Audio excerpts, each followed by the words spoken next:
오늘 하나님께서 우리에게 주신 말씀은 누가복음 13장 1절에서부터 21절 말씀입니다.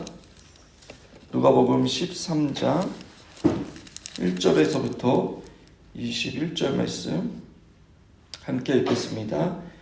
시작. 그때 마침 두어 사람이 와서 빌라도가 어떤 갈릴리 사람들의 피를 그들의 제물에 섞은 일로 예수께 아뢰니 대답하여 이르시되 너희는 이 갈릴리 사람들이 이같이 해 받음으로 다른 모든 갈릴리 사람보다 죄가 더 있는 줄 아느냐. 너희에게 이르노니 아니라 너희도 만일 회개하지 아니하면 다 이와 같이 망하리라. 또 실로암에서 망대가 무너져 치어 죽은 18사람이 예루살렘에 거한 다른 모든 사람보다 죄가 더 있는 줄 아느냐. 너희에게 이르노니 아니라 너희도 만일 회개하지 아니하면 다 이와 같이 망하리라. 이에 비유로 말씀하시되 한 사람이 포도원에 무화과 나무를 심은 것이 있더니 와서 그 열매를 구하였으나 얻지 못한지라. 포도원 지기에게 이르되 내가 3년을 와서 이 무화과 나무에서 열매를 구하되 얻지 못하니 찍어버리라. 어찌 땅만 버리게 하겠느냐. 대답하여 이르되 주인이여 금년에도 그대로 두소서. 내가 두릅하고 거름을 줄이니 이후에 만일 열매가 열면 좋거니와 그렇지 않으면 찍어버리소서 하였다 하시니라. 예수께서 안식일에 한 회당에 가르치실 때에 18해 동안이나 귀신 들려 앓으며 꼬부라져 조금도 펴지 못하는 한 여자가 있더라. 예수께서 보시고 불러 이르시되 여자여 내가 내 병에서 놓였다 하시고 안수하시니 여자가 곧 펴고 하나님께 영광을 돌리는지라. 회당에서 예수께서 안식일에 병 고치시는 것을 분내어 무리에게 이르되 일어날 열려가 있으니 그동안에 와서 고침을 받을 것이요 안식일에는 하지 말 것이니라 하거늘 주께서 대답하여 이르시되 외식하는 자들아 너희가 각각 안식일에 자기의 소나 나귀를 외양간에 풀어내어 이끌고 가서 물을 먹이지 아니하느냐. 그러면 18해 동안 사탄에게 매임받은 이 아브라함의 딸을 안식일에 이 매임에 푸는 것이 합당하지 아니하냐. 예수께서 이 말씀을 하심에 모든 반대하는 자들을 부끄러워하고 온 무리는 그가 하시는 모든 영광스러운 일을 기뻐하니라. 그러므로 예수께서 이르시되 하나님의 나라가 무엇과 같을까? 내가 무엇으로 비교할까? 마치 사람이 자기 채소밭에 갖다 심은 겨자씨 하나 같은 자라. 나무가 되어 공중의 새들이 그 가지에 깃들였느니라. 또 이르시되 내가 하나님의 나라를 무엇으로 비교할까? 마치 여자가 가루 서말 속에 갖다 넣어 전부 부풀게 한 누룩과 같으니라 하셨더라. 아멘. 어제 본문에서 예수님께서는 유대인들, 특히 영적인 지도자들이라고 할 수 있는 바리새인들과 서기관들을 향하여 자연현상을 통해 천지, 기상은 잘 분별하면서 왜 영적인 부분에 있어서는 분별하지 못하고 그렇게 무지하고 무감각하느냐라고 책망하셨습니다. 예수님께서 그렇게 말씀하신 이유는 우리가 이 땅을 살아갈 때에 단 한 사람도 예외 없이 반드시 처리해야 될 문제가 있기 때문입니다.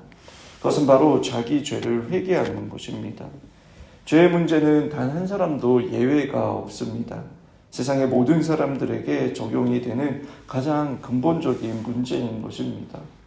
그렇게 사람들은 누구나 다 하나님 앞에서 반드시 회개해야 한다라고 예수님께서 말씀하시는 것입니다. 본문 1절에서 그때 마침이라고 한 것은 바로 12장 끝에 예수님께서 사람이 하나님과 화목해야 함을 가르치시고 계시던 바로 그때를 가리킵니다. 그때 두어 사람이 예수님께 찾아왔습니다. 그리고 그들은 빌라도가 어떠한 갈릴리 사람들의 피를 그들의 제물에 섞은 일을 말하였습니다. 역사가 요세푸스에 의하면 로마 통치를 반대하던 열심당원이 유대인들이 많이 모이는 그런 유월절을 디데이로 삼아 반란을 일으켰는데 로마 병사들은 그때마다 무참히 진압하였다라고 기록하고 있습니다. 어느 6월절에는 3,000명의 시체가 성전에 가득하였다라고 기록하고 있습니다. 1절에서 갈릴리 사람들이 왜 죽었는지 이유는 나와 있지 않지만 아마도 이러한 일로 자신의 죄로 인해 처형을 당한 사람들이었을 것입니다. 하지만 빌라도가 그 죽은 사람의 피를 그들의 우상 신에게 드리는 제물에 섞었다라는 것은 여러분 경건한 유대인들에게 있어서는 분노를 일으킬 만한 끔찍한 사건이었던 것입니다. 이 사건을 지금 두어 사람이 예수님께 찾아와 이야기를 하였습니다. 아마도 그들의 의도는 빌라도 총독에 대한 분노를 터뜨려서 정치적인 활동으로 일으키기 위한 의도가 다분히 있었습니다. 하지만 예수님께서는 그 사건을 조금도 정치적으로나 도덕적으로 다루지 않으셨습니다. 2절에 보시면 너희는 이 갈릴리 사람들이 이같이 받음으로 다른 모든 갈릴리 사람보다 죄가 더 있는 줄 아느냐라고 말씀하셨습니다. 당시 유대인들의 사고에는 인생을 살다 보며 겪게 되는 불행은 스스로 짓는 죄 때문에 형벌을 받는 것이라고 생각했습니다. 그래서 불행한 사람들을 보면 불쌍히 여기기는커녕 오히려 정죄하고 자신은 죄를 짓지 않은 의인이라고 하며 교만하였습니다. 우리나라 사람들도 비슷한 정서가 있지 않습니까? 지금 겪은 이 고난은 내 은덕이 부족해서 혹은 조상들의 죄 때문이다라는 그러한 생각을 하는 사람들이 있습니다. 심지어 교회 다니면서도 내가 죄가 많아서 하나님께서 벌을 주셨다라는 생각을 하는 사람들이 있습니다. 물론 죄로 인해 발생한 결과를 피할 수는 없지만 사사건건 그 사람의 지은 죄 때문에 일어난 일이라고 그럼 말할 수 없습니다. 예수님께서는 그들의 죽음을 정치적, 종교적 또는 도덕적으로 대하지 않으셨습니다. 인간이면 누구나 갖고 있는 죄에 대한 근본적인 문제로 이 사건을 다루고 계시는 것입니다. 왜냐하면 사람의 죽음은 여러분 어떠한 형태든 근본적으로 죄로 인한 결과이기 때문입니다. 그렇게 예수님께서는 그 사람들이 남들보다 죄가 더 많아서 그런 일을 당한 것이 아니다라고 말씀하시는 것입니다. 그리고 이어서 너희도 만일 회개하지 않으면 다 이와 같이 망하리라라고 말씀하고 있습니다. 그러면서 예수님께서는 실로암 망대가 무너진 사건에 대해서도 말씀하십니다. 그 사건 역시 죄로 인하여 죽을 수밖에 없는 인간의 존재에 대해 말씀하고 계시는 것입니다. 즉 죽음은 단순히 우연 때문이나 또는 운 때문에 발생하는 것이 아니라 사람의 죄에 대한 하나님의 심판의 결과로서 단 한 사람도 예외 없이 모두에게 적용되어지는 것임을 이스라엘 백성들이 깨닫기를 원하셨던 것입니다.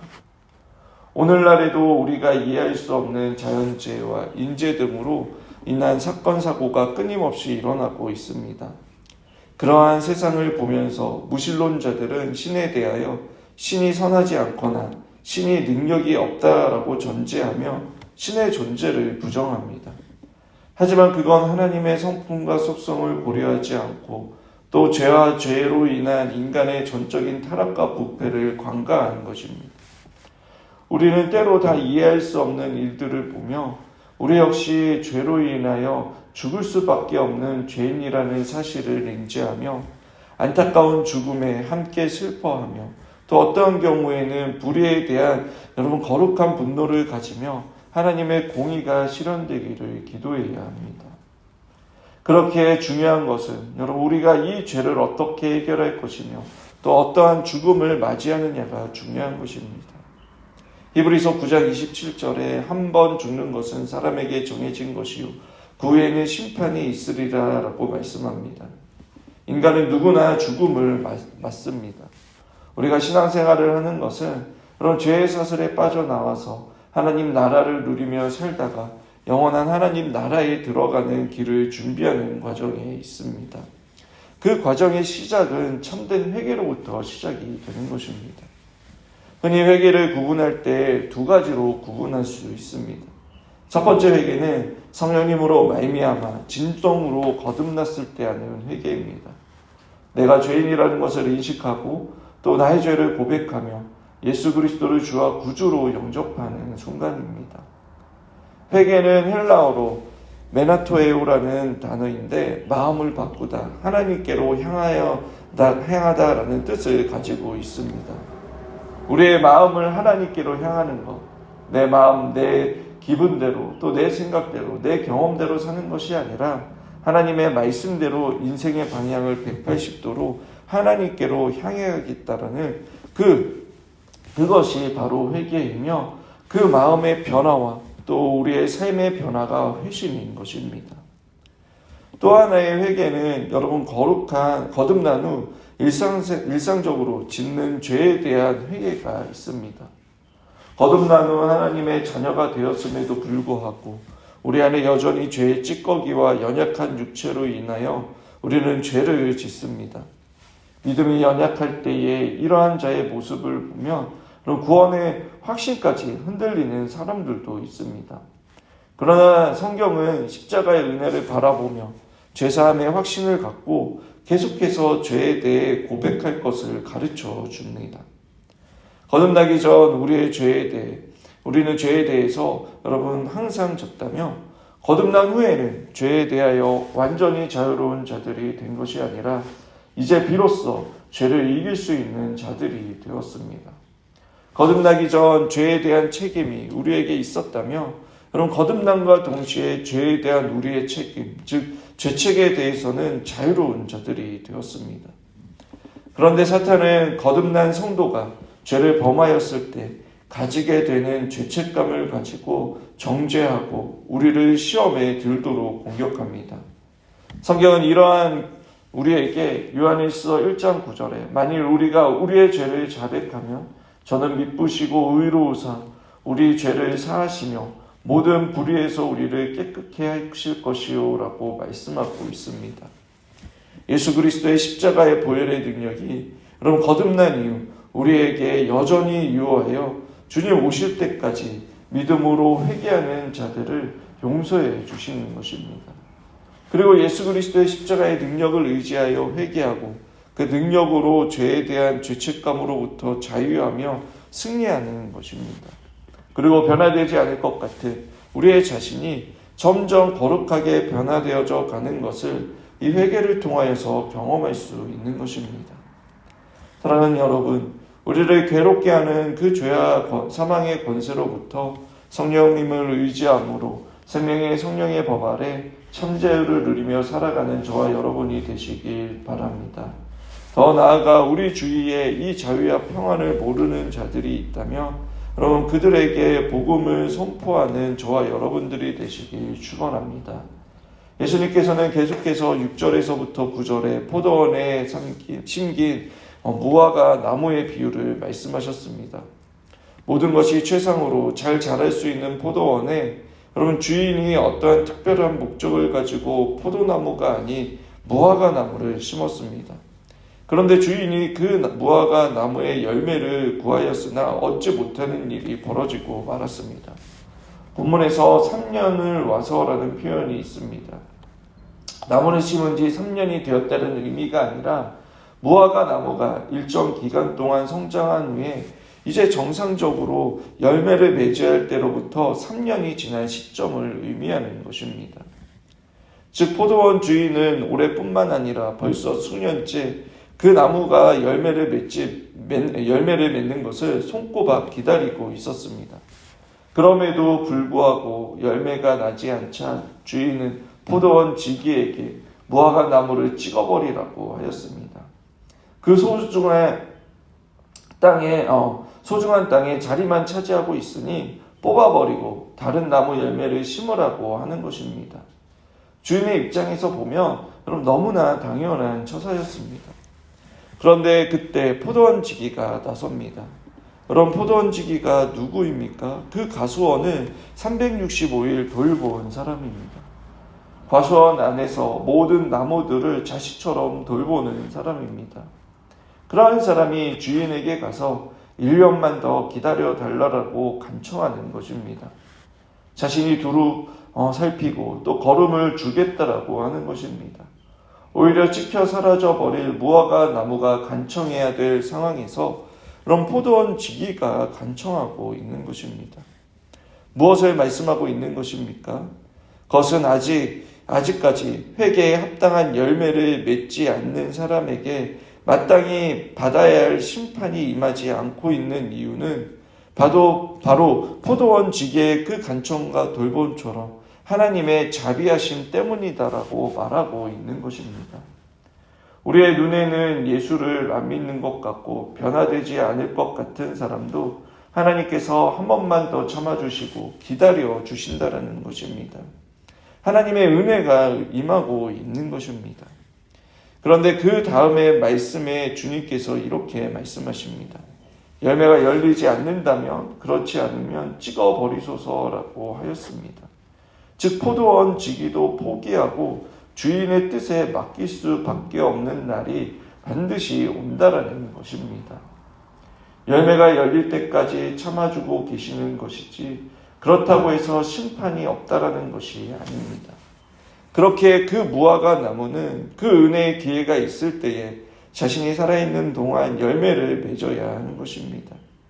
이것이 회개와 연관해서 생각해 본다면 여러분 진정한 회개는 죄에서 돌이키는 것과 동시에 열매를 맺는 것을 말하는 것입니다. 즉 회개의 증거를 보여주시는 것입니다. 회개에 합당한 삶으로 여러분 나타내는 것입니다. 만약 세포가 병이 들었다면 완벽한 치료를 위해서는 일단 병든 조직의 그 세포를 완전히 제거해야 합니다. 그것을 남겨두면 새로운 치료를 받아도 또 썩게 되고 재발되기 때문입니다.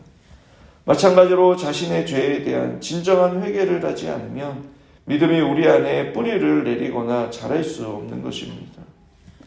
저와 여러분이 영적으로 잘 가꾸어진 포도원으로서 예수 그리스도를 주인으로 모시고 말씀을 통해 끊임없이 믿음과 회개로 삶 가운데 아름다운 열매를 맺는 저와 여러분이 되시길 주님의 이름으로 축원합니다. 말씀을 맺겠습니다. 오늘 이 새벽 자리에 나오신 저와 여러분들은 우리의 가장 근본적인 죄 문제에 대한 것을 주님 앞에서 해결받은 자들임을 믿습니다. 오늘 하루 죄에 대해 민감하여 승리할 수 있도록 성령님의 역사를 간절히 간구하십시오.